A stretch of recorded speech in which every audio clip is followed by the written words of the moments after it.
This is the new bike. She's been off the road for 2 years, and over the last 8 weeks we've got her running. So for anybody who did watch the few videos that were up on YouTube previous to this video, you'll remember that I had a Suzuki Marauder as my first entry-level bike, as my 125cc, because here in the UK that's the most you can ride until you do what they call your full bike license, your A license, your unrestricted license. And I really did love that bike. I actually checked out one of the old videos a couple of days ago and kind of miss it, but that's because I'm only remembering the good stuff. The bad side of things included, you know, not being able to get up hills, not being able to not being able to keep up with people. Whereas now,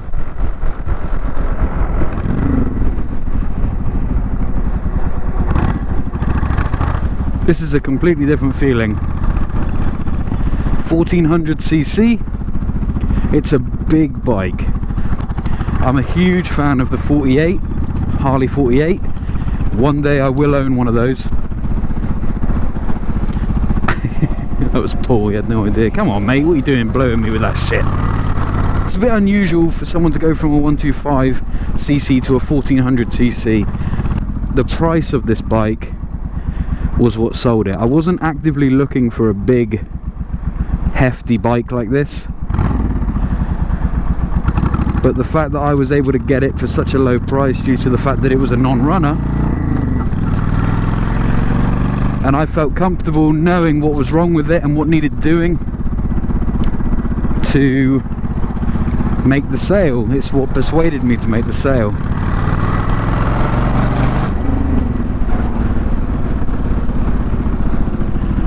So I had to travel up to Wales. I'm in Devon, which is the southwest of the UK, and the bike was in Wales, and I had 24 hours between contacting the guy who was selling it and having to pick it up. And during that time I had to find a trailer, because I don't own a bike trailer, as it's a non-runner, no way to ride it back, or even ask anyone else who had a full license to ride it back. We got it sorted, we got it back,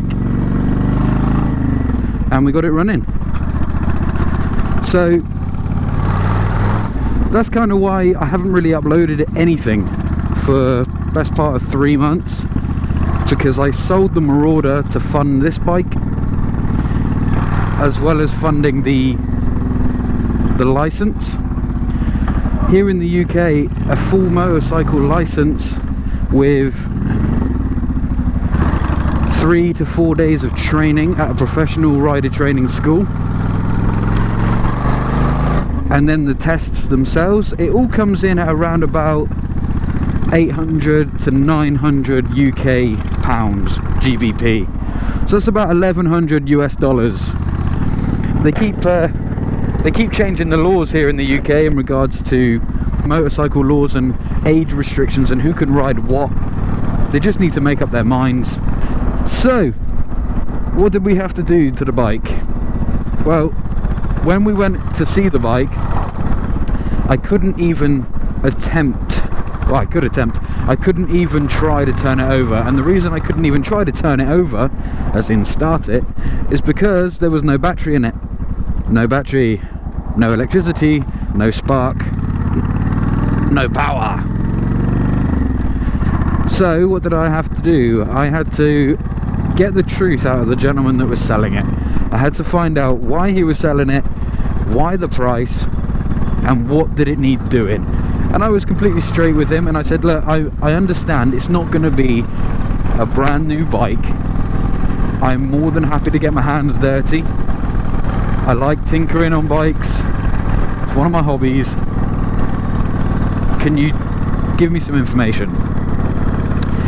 So he told me that he bought the bike about 8 years ago, taxed it, insured it, MOT'd it. You can check all of that here in the UK online. So that matched up with his story. He then sawned it about 2.5 years ago when he fell a bit ill and couldn't ride it anymore. This guy's in his 70s, just so you're aware. But not only is he in his 70s, he's a bike collector. He opened up the garage on the side of his house, and there was at least 6 Harleys, 3 Suzukis, 2 Yamahas. This is a guy that absolutely loves motorcycles, and you can tell that he does all his own work. The toolkits and the machinery, everything that he had in there clearly is like the road that I'm on. His garage was pretty sweet, but because he's quite an old boy now and this bike is quite aggressive, I suppose he just maybe didn't feel comfortable riding it anymore, or he just didn't want it anymore. Anyway, so he said to me it was running perfectly up until 2.5 years ago, but it has not been turned on for 2.5 years.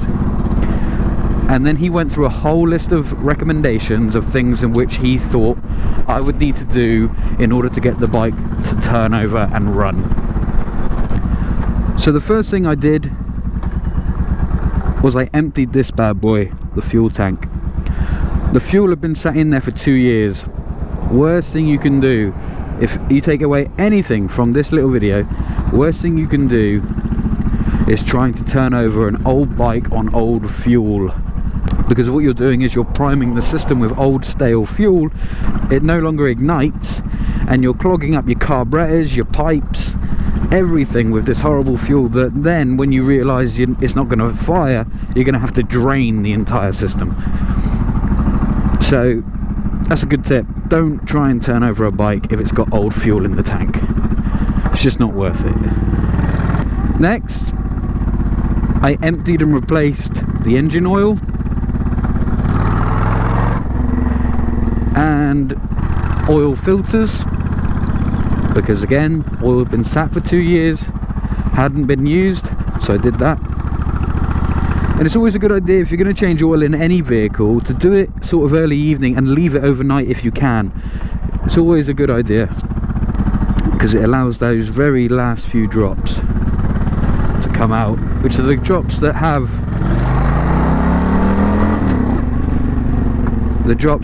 the most metal in them. So we did that. New spark plugs. It's just the one of the first things you should do on any bike that you buy second hand that's been sat for a while, is just buy new spark plugs. They're like £3 each. Buy yourself a set of sparks. It was at this moment he knew. He fucked up.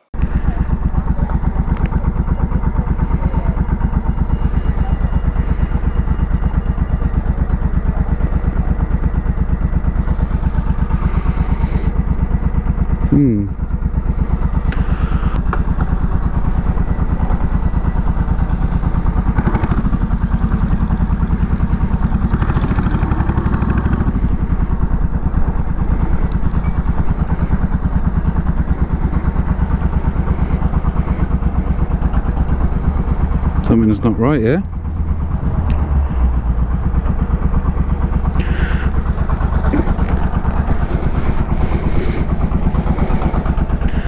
Holy shit.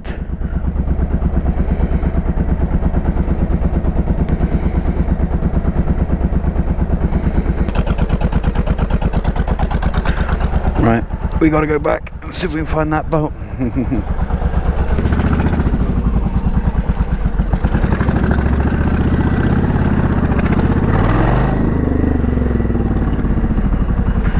We are looking for a bolt. 3, 2, 1, activate.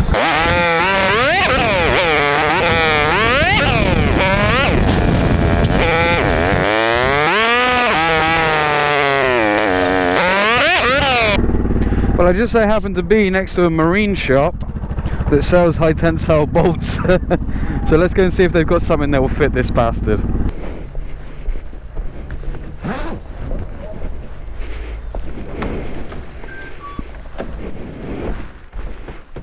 Hiya, mate. Not great.